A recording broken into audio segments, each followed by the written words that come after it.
राष्ट्रपति द्रौपदी मुर्मू इस वक्त उस फाइटर प्लेन में सवार होने के लिए बिल्कुल तैयार और उनके साथ पायलट्स की एक बड़ी टीम और एक महिला पायलट भी उनको असिस्ट करती हुई हमें नजर आ रही है। तस्वीरें असम के तेजपुर वायुसेना स्टेशन की है। आपको बता दें कि इस वायु स्टेशन से पहली बार कोई राष्ट्रपति उड़ान भर रहा है। इससे पहले राष्ट्रपति कलाम हो, रामनाथ कोविंद हो, प्रतिभा पाटिल हो, तीनों ने उड़ान भरी, लेकिन पुणे के एयरबेस से उड़ान भरी। और इस एयरबेस का भी एक संदेश है। आप अपनी बात पूरी करिए और यह भी बताइए कि इस एयरबेस को अगर चुना गया तो क्यों चुना गया, इसका क्या संदेश। लेकिन सर ऑब्वियसली सर तस्वीरों को डिस्क्राइब किया, अभी वाली जो तस्वीर है। बिल्कुल बिल्कुल। ये तेजपुर जो है, जैसे जो द्रौपदी मुर्मू मैडम अपने प्रेसिडेंट, ऑनरेबल प्रेसिडेंट जो आज पहली बार फाइटर एरोप्लेन में उड़ान भर रही हैं इस एयरबेस से। 1992 में इसी एयरबेस से, शायद इसी जगह से मैं भी अपना पहला उड़ान फाइटर एरोप्लेन में भरा हूं। वो भी उस जमाने में मिग 21 हुआ करता था। तो अभी जो मैडम अपने प्रेसिडेंट जो हैं पीछे वाले सीट पर बैठी हैं, वो है वेपन सिस्टम ऑपरेटर, मतलब एज ए को पायलट की भूमिका। नहीं, को पायलट नहीं है। आप सुखोई 30 में पायलट जो है हवाई जहाज उड़ाता है, लेकिन पीछे जो बैठा होता है वेपन सिस्टम ऑपरेटर, वो सारे वेपन को चलाता है। क्योंकि सुखोई अपने आप में सिंगल पायलट के हिसाब से चलाने लायक इसको डिजाइन नहीं किया गया, पहली बात।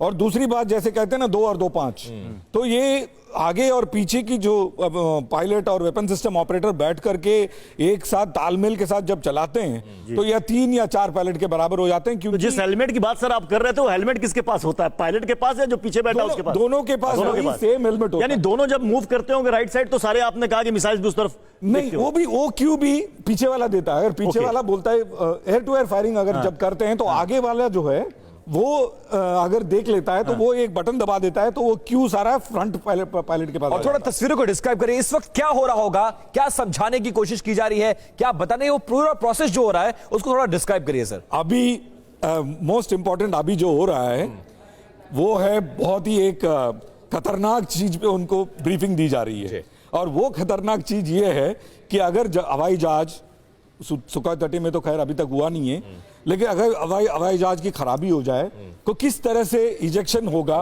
किस तरह से ये पूरा सीट बाहर आएगा, किस तरह से पैराशूट से द्वारा आप उतरेंगी, उस समय आप करेंगी क्या।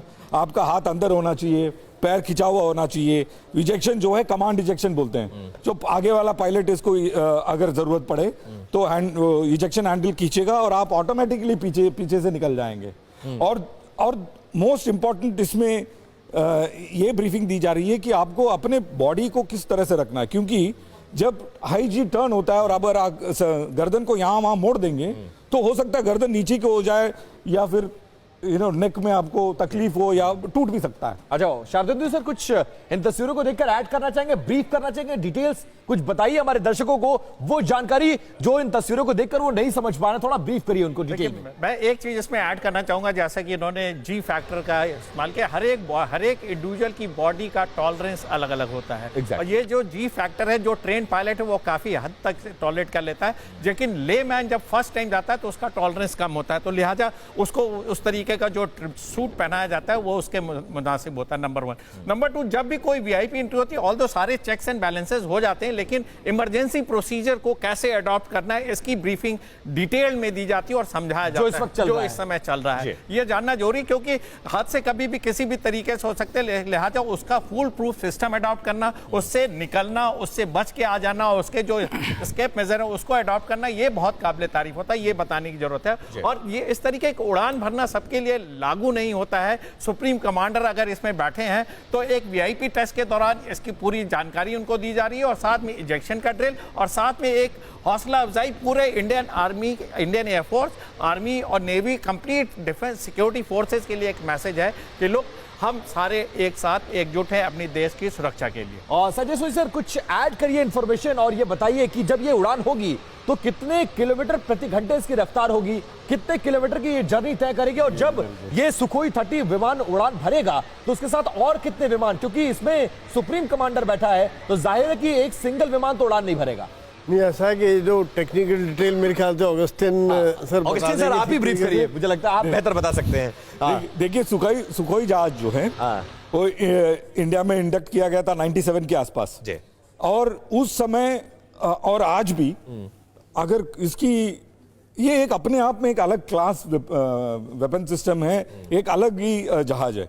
आप इसको रफाल के साथ कंपेयर कीजिए। अच्छा। रफाल भी इसके सामने एक बच्चा सा नजर आता है। अरे क्यों अब आपस में खड़े करेंगे तो ये AN-32 बहुत important information. Rafale highly updated है और तब की ये इतना पुराना विमान है, लेकिन उसके सामने रफाल, इसके सामने बच्चा है। ब्रीफ करिए सर। और दूसरा ये जो है ये सुखोई 27 उस जहाज से एक नया वर्जन बना के निकाला गया था कि सुखोई 30 MKI।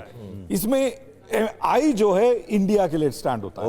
और इस आज का जो सुखोई 30 MKI है ये 40 से 50% या ज्यादा इंडिया का बना हुआ है। और कहने के लिए रशियन जहाज जरूर है, लेकिन इसके अंदर का सारा सॉफ्टवेयर, इसके अंदर के हार्डवेयर और इसके अंदर के जो सेंसर्स हमने इजराइल से इंपोर्ट किए हैं, कुछ चीजें हमने इसमें फ्रेंच लगाए हैं, कुछ हमारे इंडियन लगा हुआ है।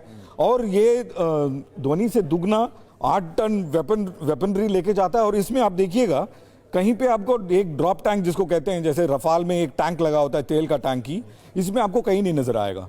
क्यों? इसके अंदर इतना ये सर देखिए, ये जो पायलट हैं वो भी बैठ रहे हैं। हाँ, सामने के जो पायलट हैं वो हवाई जहाज को उड़ाएंगे। और पीछे अभी ब्रीफिंग खत्म हो चुका है उनका, इमरजेंसी ब्रीफिंग। अभी जो ब्रीफिंग चल रही होगी वो होगी ये, आप देखेंगे कि आपके सामने 3 मल्टीफंक्शन डिस्प्ले है। इसमें हम आपको क्या दिखाना चाहते हैं, देखिए जॉय रेड तो है नहीं, सुप्रीम कमांडर को हम वो सारी चीजें दिखाना चाहेंगे और उस सारी चीजों से वाकिफ कराना चाहेंगे ताकि वो उस चीज को आगे जाकर के जब अलग अलग। सर एक चीज बताइए, कितने सेकंड के अंदर ये कितनी 1000 फीट की ऊंचाई में तुरंत? एग्जैक्टली मेरा सवाल प्रत्युष यही था कि जब ये उड़ान भरेगा अपनी फुल स्पीड में आएगा तो स्पीड क्या होगी, कितने किलोमीटर की उड़ान भरेगा? और आपने इसकी स्पीड तो हालांकि बताया कि आवाज से भी दोगुनी रफ्तार से जाता है। देखिए इसी एयरफील्ड में मुझे एक वाकया याद आ रहा है। मिग 21 में जब तेल एकदम कम हो जाता है, लैंडिंग करने की जब समय में आ जाते हैं, तो उसका थ्रस्ट उसके वेट से इतना ज्यादा होता है कि आप वर्टिकली 90 डिग्रीज आप इसको जब उठाते हैं और आप चढ़ते हैं 90 डिग्रीज, उस समय में भी वो एक्सेलरेट करता है, स्पीड उसकी बढ़ने लगती है। सुखोई 30 का आपने एरोबैटिक्स देखा होगा। सुखोई 30 में 2 आफ्टर बर्नर इंजन है और अभी जो है बिना वेपन के जा रहे हैं। तो इसमें अगर वो आगे वाला पायलट चाहे, वैसा करेगा नहीं, लेकिन आगे वाला पायलट चाहे तो अपने प्रेसिडेंट को वर्टिकल चढ़ के ले जा सकते हैं। स्पीड वही सोचिएगा 800-900 किलोमीटर। मैं वही सर पूछ रहा था कि भाई कुछ भी हो, एक फाइटर प्लेन है, इसके एक नॉर्मल प्लेन से इसकी स्पीड, इसकी रफ्तार, इसका टेक ऑफ करनी है, सब कुछ अलग है। तो एक कॉमन आदमी जो कभी ना बैठा हो उसके लिए कितना डिफिकल्ट एक्सपीरियंस होगा, कितनी दिमाग में एंजाइटी हो रही होगी इस वक्त है, क्या कुछ भी हो, चलिए हर तरह की सुरक्षा होगी, सिक्योरिटी होगी, सब कुछ होगा, फिर भी नहीं, जैसे मैं साहब ने बताया हर एक आदमी का। और मेरे को ये वीआईपीस को 2-3 वीआईपीस को उड़ाने का मतलब, हमने तो ये सुना है कि जो यंग पायलट जाते हैं वो भी पहली बार बहुत उनको घबराहट होती है। मैम की तो एक उम्र भी है। नहीं, जैसे मैं कमांडिंग ऑफिसर रहा उस समय काफी वीआईपीस को मिग 21 में मैंने फ्लाइंग, जैसे कौन से वो वीआईपी थे ये भी थोड़ा बताइए। तो कहीं जनरल मेरे साथ उड़े हैं, अपने जनरल रावत को ले लीजिए, कहीं लोग उड़े हैं। हर एक आदमी का जैसे साहब ने बताया, जब तक आप स्विमिंग पूल में नहीं कूदते तो कैसे कंफर्ट करते, मतलब उनको कैसे आप लोग, वही मैं बताने का कोशिश कर रहा हूं। जैसे मेरे साथ एक जनरल साहब उड़े थे और मुझे लगा ही नहीं कि वो कभी हवाई जहाज को हाथ नहीं लगाएं, क्योंकि उनका कॉन्फिडेंट, नॉट ओनली कॉन्फिडेंस, उनकी अपनी जो स्किल है वो इतना अच्छा था कि उनको लैंडिंग तक, जस्ट शॉर्ट ऑफ लैंडिंग तक मैंने उनको कंट्रोल दिया और उन्होंने बिल्कुल बखूबी। लेकिन इस केस में क्या होगा, वहां तो आपने फिर भी वही मैं बता रहा हूं, आपने ड्राइविंग की होगी, हम सब ने ड्राइविंग की होगी, जिसने भी कार चलाया, मोटरसाइकिल चलाया, साइकिल चलाया, कोई साइकिल एकदम पकड़ लेता है, कोई किसी को 10-10, 15-15 दिन आप पीछे लगे रहो, आपको साइकिल नहीं आता है। और तब तक आपको ये इल्म नहीं होता है कि आपको साइकिल चलाना आता या नहीं आता हो, जब तक आप बैठते नहीं है। अच्छा, एक चीज जो है कि ये जो फाइटर प्लेन होते हैं, जिस रफ्तार से चलते हैं, आवाज बहुत होती है, तो जो अंदर पायलट बैठा है वो उस वक्त क्या फील करता है? देखिए, जो आज का जो मॉडर्न हेलमेट है उसमें नॉइस कैंसिलिंग डिवाइसेस हैं। ओके। तो वो क्या करता है, बिल्कुल पता नहीं चलता, बिल्कुल नहीं, बहुत कम, बहुत कम। और देखिए हवाई जहाज का जो, जैसे हमको दिल के धड़कन का पता होना चाहिए, जब हम ध्यान में बैठते हैं तो हम अपना धड़कन हमको सुनाई देता है, उस तरह से हमारा जो हवाई जहाज का या फाइटर जहाज का धड़कन जो है वो इंजन, और इंजन की आवाज हमको आनी चाहिए जब तक ताकि वो पता चले कि इंजन ऑन है। नहीं, ऑन की बात नहीं है, आप इतना उसके साथ घुल मिल जाते हैं कि उसकी छोटी सी छोटी धड़कन भी पहचान में लग आने शुरू हो जाता है। अगर हल्की सी खराबी हो, इंस्ट्रूमेंट अभी आपको दिखा नहीं रहा है खराबी हो रहा है, और मेरे साथ हो चुका है एक बार, मेरा ऑयल प्रेशर कम होता गया लेकिन ऑयल प्रेशर गेज नहीं दिखा रहा था उसको, और मुझे 99% ये पता लग गया कि ऑयल की कमी हो रही है, क्योंकि इंजन हल्का सा गरगर गरगर करने लगा, और जब मैं टच डाउन कर रहा था मेरा इंजन सीज हो गया था। अगर वो धड़कन नहीं सुन रहा होता मैं, हो सकता उस समय मुझे। अच्छा, आपने जब पहली बार टेक ऑफ किया होगा, थोड़ी नर्वसनेस तो रही होगी, घबराहट तो रही होगी। आपको विश्वास नहीं होगा, और मुझे मेरे ख्याल से मेरे से अच्छा द्रौपदी मुर्मू मैडम का परफॉर्मेंस रहेगा, मैं बिल्कुल उस पे बिल्कुल मैं कॉन्फिडेंट हूं। और सर देखिए, शायद इंजन ऑन हो गया है और कॉकपिट को बंद करने का समय आ गया है, एम्बियंस आने लगा है, और देखिए जो असिस्ट कर रहे थे ऑफिसर्स, फ्लाइंग ऑफिसर्स, वो अब फाइनल बाय बोल रहे हैं उनको, और शायद कॉकपिट इसके बाद बंद होगा, और रफ्तार के लिए, रफ्तार मैं बताऊं, इंजन का, एरोप्लेन का रफ्तार का मालूम नहीं, लेकिन प्रेसिडेंट मैडम के दिल की रफ्तार तो तेज जरूर होंगे। एज फैक्टर भी एक, एज फैक्टर नहीं, एक भय जरूर होता है। देखिए मैं पहली बार जब मेरा कैनोपी बंद हुआ, मैं वही मैं बता रहा हूँ कि जब टेक ऑफ के बाद मैं ऐसे 2 पायलट वाले जहाज में गए थे, तो मेरा इंस्ट्रक्टर कह रहा है कि मेरा निकनेम गस्सी है, गस्सी अंडर कैरेज ऊपर करो, मतलब व्हील को ऊपर करो, कहते रह गए, मेरे को ऊपर करते करते 10,000 फीट पहुंच गया हम, तो अभी तक मेरा अंडर कैरेज नहीं ऊपर हुआ।